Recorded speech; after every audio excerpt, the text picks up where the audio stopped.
Hello there, faithful few, and welcome back to DMS Adventure. Where the kids are getting older and the trips are getting bolder.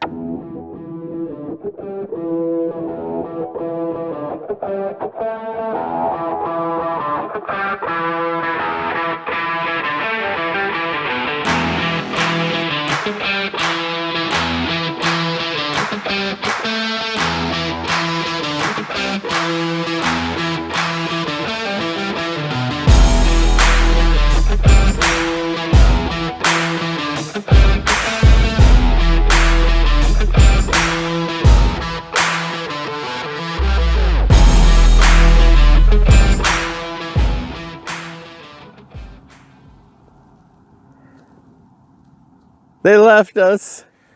It's just like alone. The helicopters left us in the wild, except we're not alone. Because I got the Rugged Mountain Mister with me again. And he is loaded up with winter gear. Because it's going to be a little cold tonight. Right now, it's pretty nice. Super sunny, about 45, 48 degrees, which once we get going, we'll feel pretty good.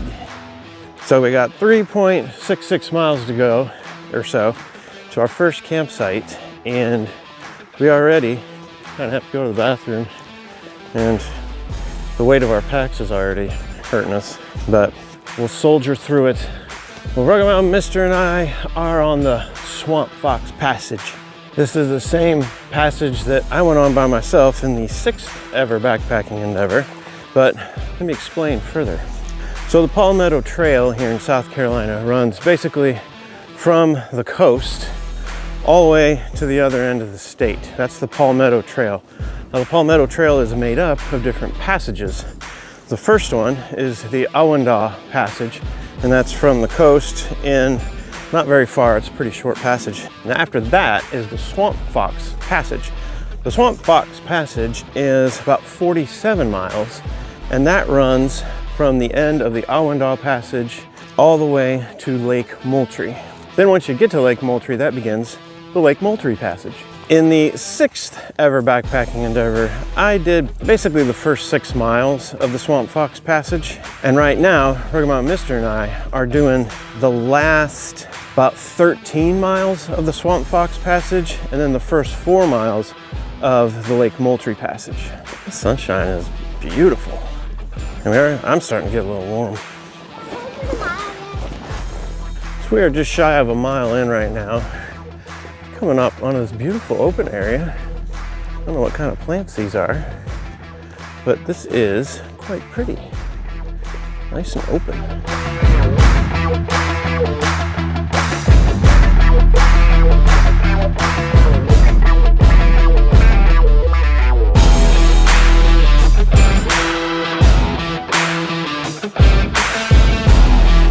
The sun is gorgeous. Well, we typically like to go in a little bit to the trail before we do our intro, so we just did our intro there at that first bridge we came across. Look at that, that's gorgeous. I'm gonna take a photo of that. So we got some decent trail markers on this trail to help us gauge our progress. So there are 3 road crossings, and here is our first road crossing ahead. It's a stop sign for hikers. So we might see other hikers, we might see some bikers, but we shouldn't see any horsies. I think I see a car all the way over there. Yeah, me too. All right, let's hit the trail. We've got 2 more roads to cross. Murphy, go back to sleep, because you're noisy. Got several of these nice boardwalks. Makes the trail easy through some creepy areas, I'm sure. So I haven't really explained what makes this backpacking endeavor different from all the others, other than, of course, this being Mister's first backpacking trip in South Carolina. So he is now a 3-state backpacker. Back on our 8th ever backpacking endeavor, we tried to do a 2-night outing, and it did not work out. So this time, we're trying a 2-night again. Mister's got some itchy issues going on with his skin.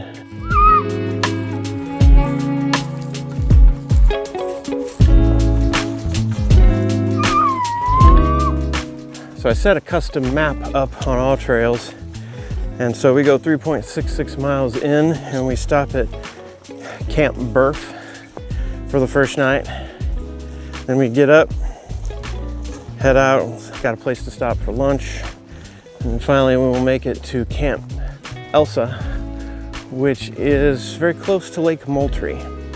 Now in both these cases, I had some difficulty verifying whether there's actually a designated campsite at both locations, but we have a backcountry permit, so technically we can camp anywhere we can find a spot. So far, a lot of this trail is like kind of like a mowed grass through the forest. It's actually quite comfortable, really, with the pine needles as a nice base. So I did a video on getting the drone up while you're hiking. So I think I'm gonna try and practice what I preached here. It's a great spot to get the drone up. See if it still is by the time I actually get it in the air.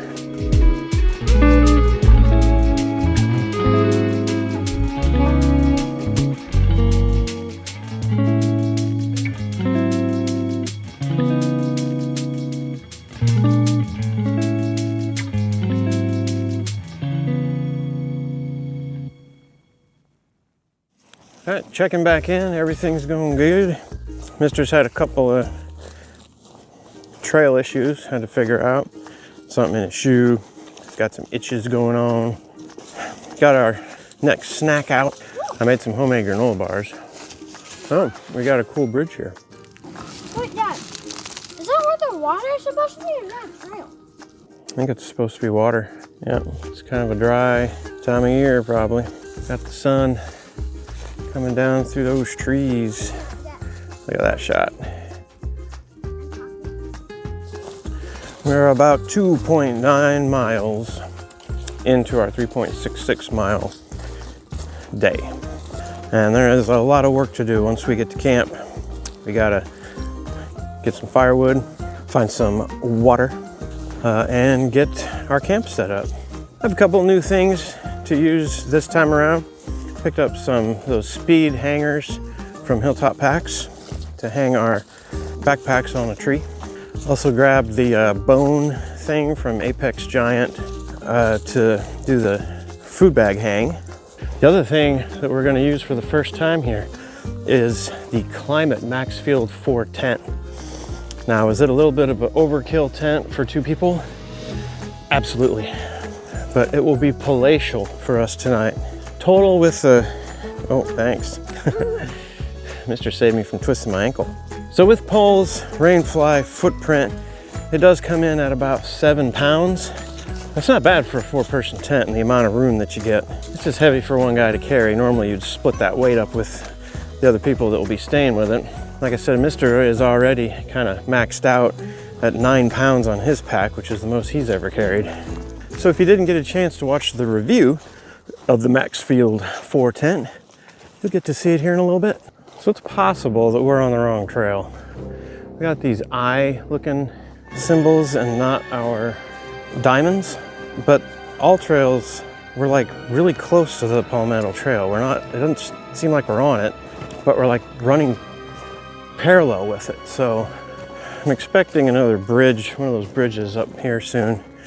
We might use that as a place to go off trail a little bit and see if we can get on to the Swamp Fox Passage, if we're not on it. Well, that was exciting, wasn't it, Mister? No. Yeah, so All Trails is kind of giving us weird information, and it kind of shows us those two trails as parallel, and we have these weird eye symbols on the trees instead of our diamonds. So we went off a bridge, kind of up a dried creek, and came to what should have been an intersection with the Swamp Fox Passage. And there was nothing there. And we went past where it said it was. There was nothing there. Found a little clearing. So I put the drone up, see if I could get a view, maybe catch the trail or a road or something. As soon as I got it up over the trees, it lost the feed for the video. So I could still control the drone, thank goodness. But I wasn't getting any video of the surrounding area. So I brought it back down and I pulled up Google Maps, and according to Google Maps, we were off the Swamp Fox Trail. So we just went back to the bridge we got off of, and we're on what is hopefully the Swamp Fox Passage. We'll find out here shortly. And as always, we're racing against the sun.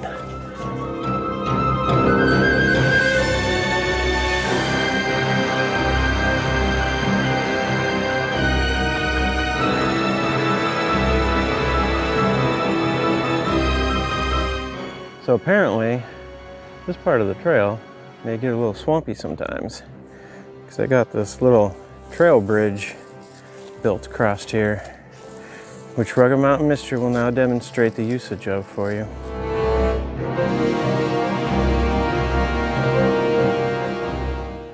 Well, you faithful few, wanted to give you an update. So we came to the area where there should be a campsite, and there is not.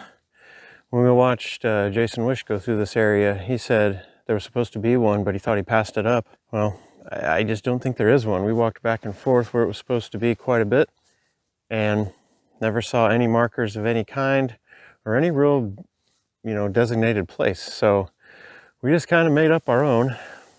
There was kind of a clearing area here, found a halfway decent place to set the large Max Field 4, but got it set up good. Rugged Mountain Mister is back there having dinner, and we're gonna set up a small campfire. Like I said, there's no campfire ring or anything like that around here. Sun has probably about set. It's about 5:30. Haven't set up the inside of the tent yet, but we can do that in the dark with our headlamps. Here's what we're gonna do. We're just gonna have a little small log cabin fire. Put everything back the way we found it in the morning. Murph's chilling over here on the chest rig. And there's the Max Field 4 with the beautiful forest behind us. Temperature is dropping. It's supposed to get down to about 25 tonight, but I think we're prepared. Now, what I'm mostly concerned about is getting up in the morning and getting everything put away in a timely fashion and getting back on trail to get to the next campsite, because that'll be the first time we've done it. All right, you faithful few, there's our little fire. I'm gonna try and keep it just contained in that little log cabin type area. And then dinner is gonna be ready rice. In one of the just adventurecation videos, I showed how I was gonna do this, so let's see if it works better this time. Said I was gonna fill it higher with water, not open it, and let it run for like 15 minutes or so. Now, all this water, after I'm done using it, I can just stick in our Nalgene bottle for a little heater at night. Dad. What? How that? It's like all over the place now. That's pretty good, but we'll have to keep feeding it because I don't want to die. How about I add some pine needles? Because then, while it's cooking some pine needles, I can get this one.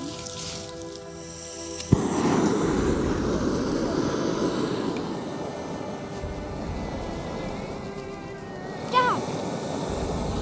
What? The pine cone's catching on fire. Oh, cool. Dad. Are you videoing me? Yep. Actually, would you go stop it? And you could see me, dang it! Perfect.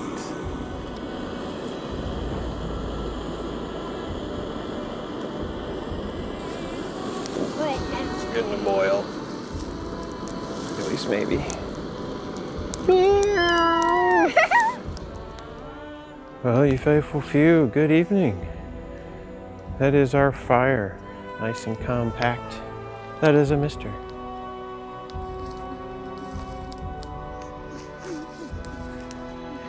It is only about 6:30 right now, so it'll be nice to spend maybe another hour here by a fire, and then we'll head inside, fire up the Lexada heater. Mountain Mister has a coat, mittens, and hot hands, so he is set. Except he's got runny nose. Can't see up there through the smoke, but that is a crescent moon through the trees. Just beautiful, quiet night.